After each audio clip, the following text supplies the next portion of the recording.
What's going on, everybody? Jammers here, back with a Street Fighter 5 video, and in today's video it's going to be a short one. I'll try and make it shorter than usual, but we're going to be going over what Mika does post stun. So basically, after she's racked up the stun on her opponent and they're all dizzied, what kind of damage does she inflict afterwards? And I gotta say, it's pretty tremendous in that degree.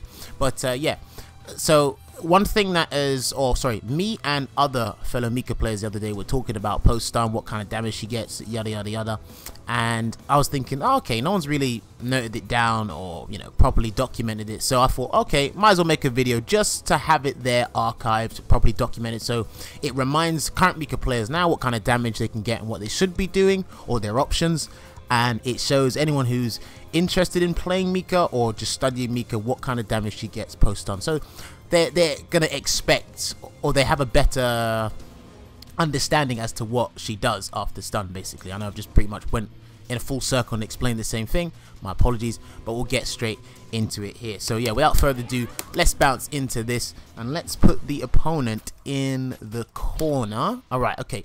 So first and foremost, before we get into this, one thing you must remember is the most common thing that Mika would want to stun, or, you know, to actually get the stun on her opponents, the most common thing she'd like to use is a throw, whether it's Rainbow Typhoon, regular throws, or her Brimstone. She wants to get a throw because when you do a command throw, or just a regular throw in general, and you stun with it, it's actually, or the damage that follows on from that, you know, the continuation damage, it's actually unscaled damage. And I'll probably zoom in on the actual data on the screen you can see right now. But if I done an EX Rainbow Typhoon, for example, for argument's sake, the damage scaling is 100%, so it hasn't gone down. So that means anything I do after that will be a full combo, as if I never done the command grab to stun in the first place. Hopefully that makes sense, because I'm still new to explaining this stuff. Same thing with EX Brimstone, 100% damage scaling. Right, or it's still there. When I go for a back throw, damage scaling hasn't gone down, because they're obviously, a command grab can have 1 or 2 hits like Rainbow Typhoon does, but they're all kind of singular hits sort of thing, so you'll get like the full brunt of damage, and that's pretty enormous, and that's pretty important to know when going for stun via a throw. So the examples we'll do, like I just shown, we're going to do EX Brimstone. We're going to do EX Rainbow Typhoon first, because who doesn't like to stun their opponents with EX Rainbow Typhoon? So when you do EX Rainbow Typhoon, the main thing you want to do, or the first thing you want to do, is, right, what's my damage meterless? So you do roundhouse, medium, fierce into heavy, shooting peach. Now this is in training mode, so it does 492 damage. So let's just run to that again. So again, stun them with EX Rainbow Typhoon, and we're going to go for our meterless follow-up. Now this is the standard follow-up you go for. Unscaled damage all the way to 492. So that's basically a throw plus a full BNB anyway. So that's pretty decent damage. Now, if you were to have, if you didn't think that combo was going to kill after you landed the stun on the opponent, what you can do is, I tend to do this sometimes as well, I will jump in with the roundhouse, but instead of swinging them to the mid-screen, I'll just do passion press and send them back in the corner and get a mix up there. I think I can either land in front or stay behind, but you generally get a mix up there. Let me just show you again. This is another option. And like I said, if the combo you're gonna do, you have no meter after you just spent it on the EX Rainbow Typhoon, and you want to swing back into the corner, swinging back into the corner, get a mix up there. So that's 2 options there. So what happens if you still have an extra bar remaining after you've done gone for the EX Rainbow Typhoon? And remember, it doesn't even have to be EX Rainbow Typhoon. Other options, you can do it with any of the versions, light, medium, or heavy, because the stun will still be like 200 stun or something. You're just talking about the damage here, but we're trying to go for the optimum damage, so you can see how absurd this is. So EX Rainbow Typhoon, and if we have 1 bar spare, the combo you go for is Mika's new combo, which is off the forward fierce, Lady Mika, and then EX Shooting Peach. Now that does 531 damage there. Again, training mode damage values, don't worry about it. But after this, after the EX Rainbow Typhoon stun, this should guarantee to be killed, or like at least near death anyway. But what's interesting about this is, check how far we go from the corner, right? So we stun them, and then we get the stun. We're gonna go for the new combo, the full damage. Lady Mika, EX Peach, and look how close we are to the corner. If I walk, we're actually not that far away from the other end of the screen. So you can actually you can go from one end of the screen to the other end of the screen, from the windows to the walls. You know how it goes. So that's one thing, or that's another thing you can do.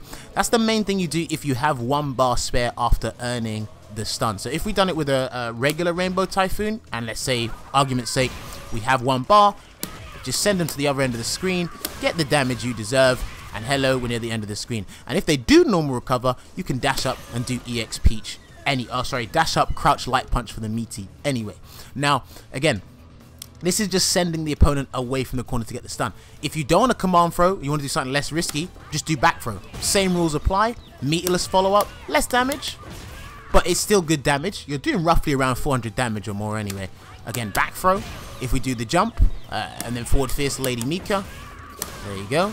Again, same rules apply. So this is pretty cool stuff you can do with post-stun afterwards, post-stun with Rainbow Mika.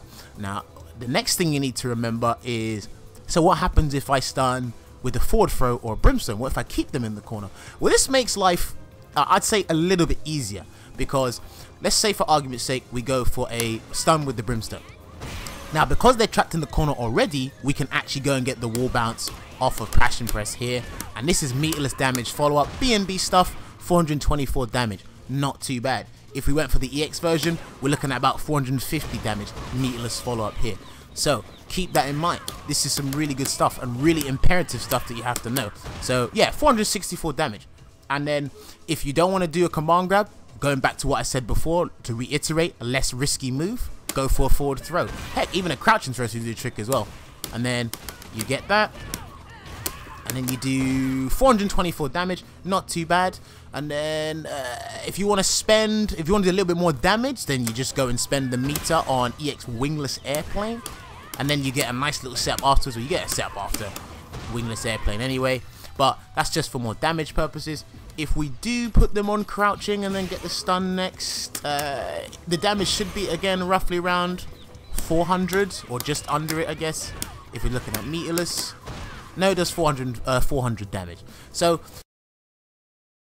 alright, so that's going to be it for the video there today. Hopefully it has been insightful to you guys, but just to summarize what we've gone over today, the first thing you need to remember is when you're going for stun via a throw, the damage follow-up you go for afterwards, the continuation damage, it's pretty much unscaled because throws don't like damage scale, or they don't increase damage scale at all.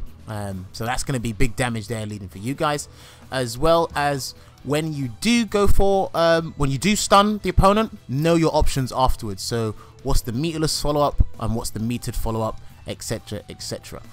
Going over to Mika specifically, you know, she does roughly around 400 damage post stun if it's done via a throw.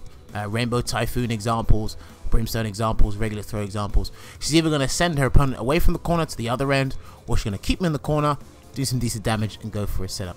Yeah, that's pretty much it regarding the post-stun options with Rainbow Mika. Like I said, it's immense damage, and you want to keep that in mind as well.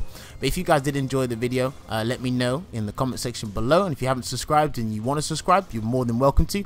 If you want to follow me on the other following social media channels, you can. My Twitch and my Twitter are in the description below, so be sure to check those out. And like I said, hope you guys found this insightful. I'll see you guys on the next Street Fighter 5 video. So until then, take care and enjoy the rest of your day.